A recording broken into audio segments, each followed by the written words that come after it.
Assalamualaikum warahmatullahi wabarakatuh. Selamat datang kembali di buku video digital Etika Profesi Manajemen Pendidikan. Kita telah sampai pada modul terakhir dari bab 3, yaitu modul ke-3,5. Kini, kita akan melengkapi pembahasan mengenai pilar-pilar etika dalam manajemen pendidikan dengan mendalami dua prinsip lagi yang sangat esensial bagi praktik profesional yang efektif dan terpercaya.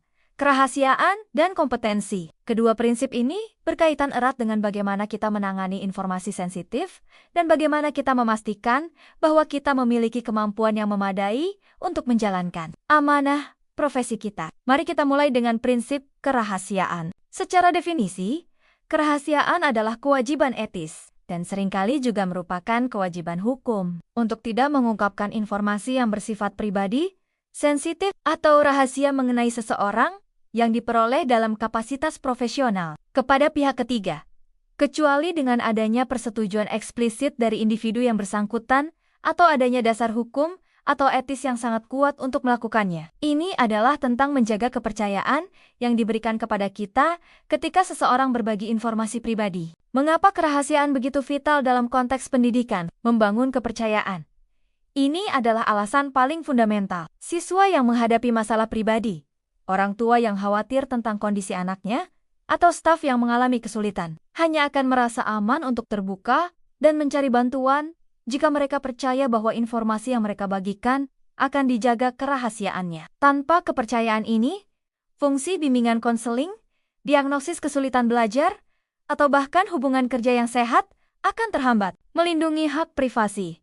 Setiap individu memiliki hak asasi atas privasi, termasuk privasi atas informasi pribadi mereka. Menjaga kerahasiaan adalah bentuk penghormatan konkret terhadap hak fundamental ini. Mencegah kerugian. Pengungkapan informasi pribadi atau sensitif secara tidak tepat dapat menimbulkan berbagai kerugian bagi individu yang bersangkutan, seperti rasa malu cemas, dikucilkan oleh teman sebaya, menjadi target perundungan, mengalami diskriminasi, atau bahkan merusak reputasi dan masa depan mereka. Tuntutan profesional dan hukum.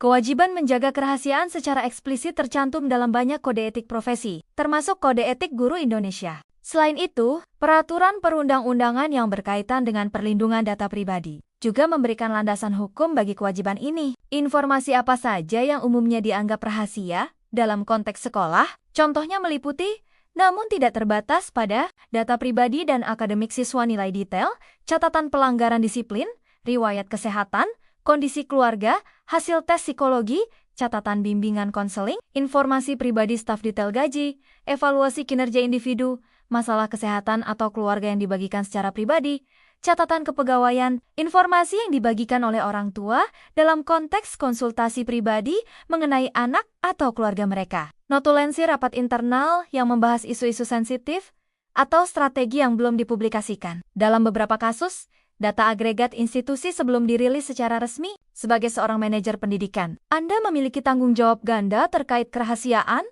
menjaga kerahasiaan informasi yang Anda terima secara pribadi, dan memastikan adanya sistem serta budaya kerahasiaan di seluruh institusi. Tanggung jawab ini meliputi menyusun dan mensosialisasikan kebijakan, membuat pedoman atau kebijakan internal yang jelas mengenai pengelolaan informasi rahasia. Siapa saja staf yang berhak mengakses data tertentu? Bagaimana data harus disimpan agar aman? Dalam kondisi apa informasi boleh dibagikan? Memberikan pelatihan kepada staf.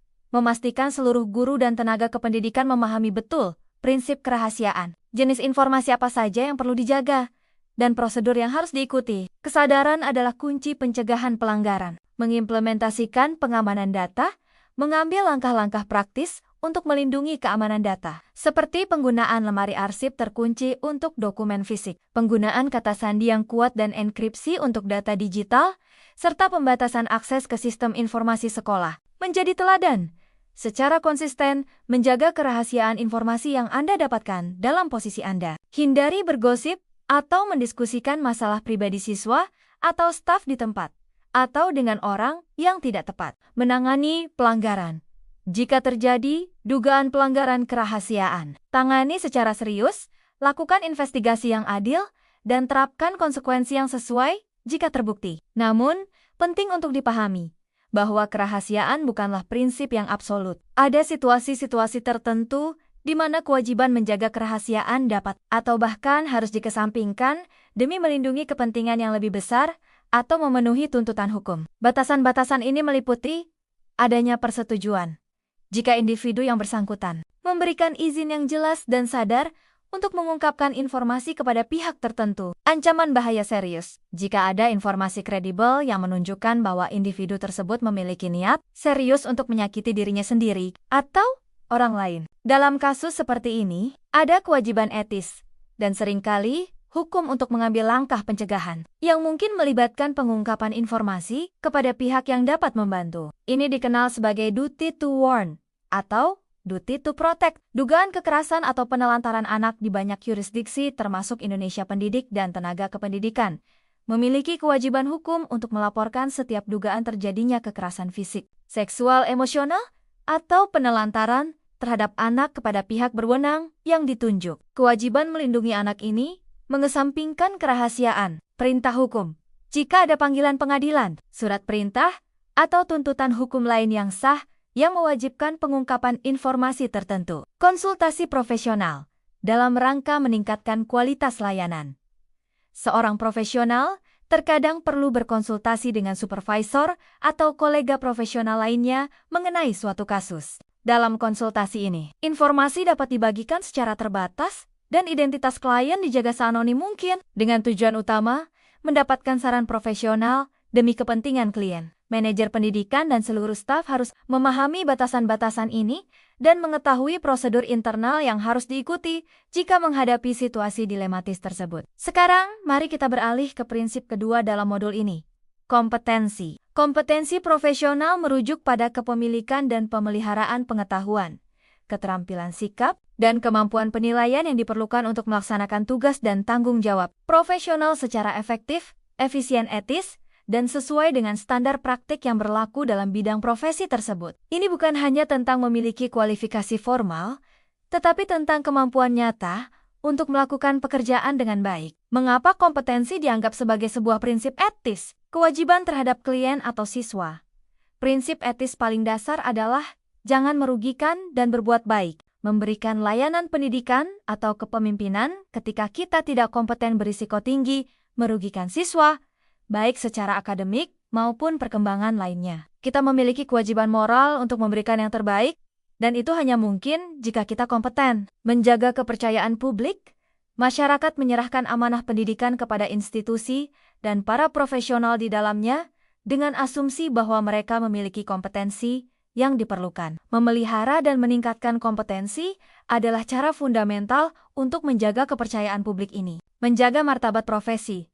Setiap anggota profesi memiliki tanggung jawab untuk menjaga citra dan standar profesinya. Menunjukkan kompetensi yang tinggi adalah bagian dari tanggung jawab kolektif tersebut. Sebaliknya, praktik yang tidak kompeten dapat merusak reputasi seluruh profesi. Efektivitas dan efisiensi dari sudut pandang manajerial. Kompetensi sangat penting untuk memastikan bahwa tujuan institusi tercapai secara efektif, sumber daya digunakan secara efisien, dan masalah dapat diatasi dengan baik. Apa saja dimensi kompetensi yang krusial bagi seorang manajer pendidikan? Cakupannya luas, meliputi kompetensi manajerial dan kepemimpinan, kemampuan dalam merencanakan program, mengelola anggaran, mengorganisir staf dan sumber daya, memimpin dan memotivasi tim, melakukan supervisi, mengambil keputusan strategis, mengelola perubahan, memecahkan masalah, dan berkomunikasi secara efektif. Kompetensi pedagogis atau instruksional.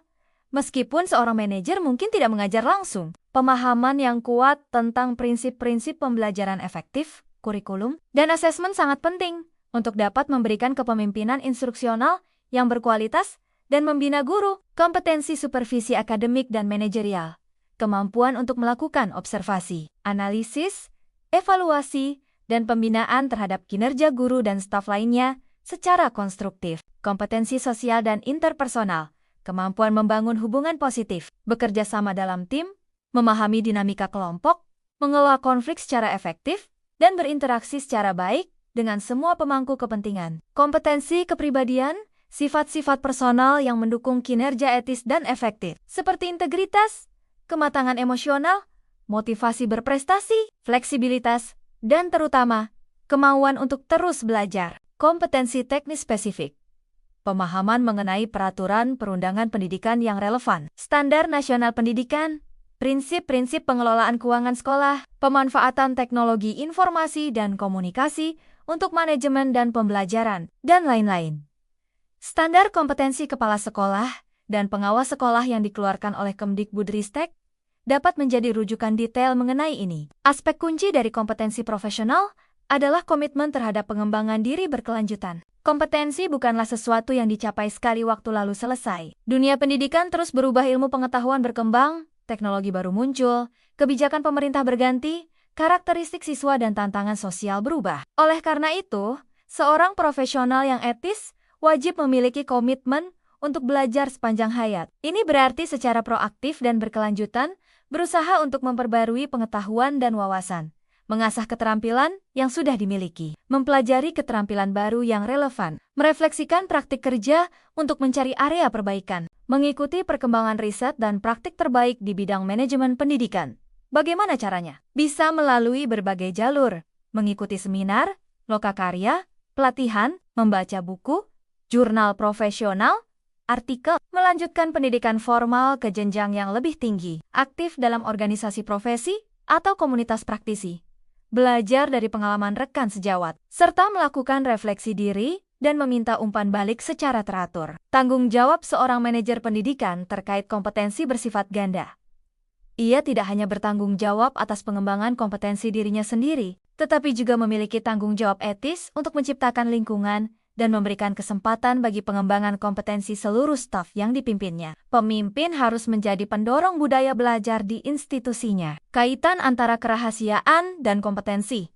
Kedua prinsip ini saling terkait. Bagian dari menjadi kompeten adalah mengetahui dan memahami kewajiban serta batasan kerahasiaan. Seorang manajer yang kompeten tahu bagaimana menangani informasi sensitif secara etis dan legal. Sebaliknya, ketidakkompetenan dalam mengelola informasi dapat secara langsung menyebabkan pelanggaran kerahasiaan yang merugikan. Kompetensi juga berarti tahu prosedur yang benar ketika menghadapi situasi di mana kerahasiaan mungkin perlu dilanggar. Sebagai penutup modul 3,5 ini, kerahasiaan adalah prinsip etis fundamental yang melindungi privasi, membangun kepercayaan, dan mencegah kerugian dengan batasan-batasan tertentu yang perlu dipahami secara jelas. Kompetensi adalah kewajiban etis untuk memiliki dan terus mengembangkan pengetahuan, keterampilan, serta penilaian yang diperlukan untuk melayani siswa dan mengelola institusi secara efektif dan bertanggung jawab. Keduanya, kerahasiaan dan kompetensi, adalah pilar penting yang menopang praktik profesionalisme